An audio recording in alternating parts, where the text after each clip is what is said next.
ce frumos e afară, păsărelele cântă vesel dis de dimineață. Ne pregătim să ieșim la joacă în grădină, cu zâmbet și veselii să fie zi senină.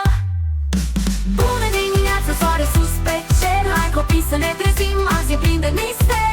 Ne spălăm pe față, ne îmbrăcăm frumos, bună dimineața, ziua e pe jos.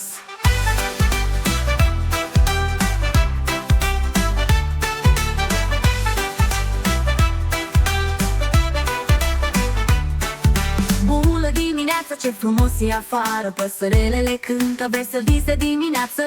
Ne pregătim să ieșim la joacă în grădină, cu zâmbet și veselie să fie zi senină. Bună dimineața, soare sus pe cer, hai copii să ne trezim, azi e plin de mister.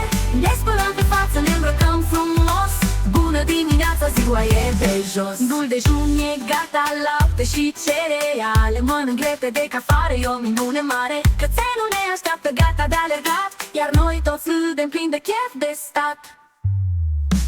Bună dimineața, soare sus pe cer, hai copii să ne trezim, azi e plin de mister. Ne spălăm pe față, ne îmbrăcăm frumos, bună dimineața, ziua e pe jos.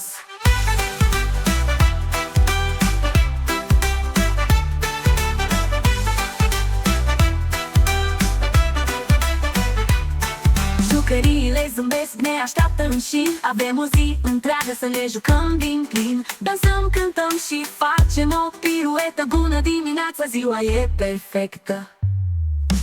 Bună dimineața, hai să ne distrăm, cu prietenii și soarele mereu să cântăm. Fiecare zi e o aventură mare, bună dimineața, zâmbetul ne sare.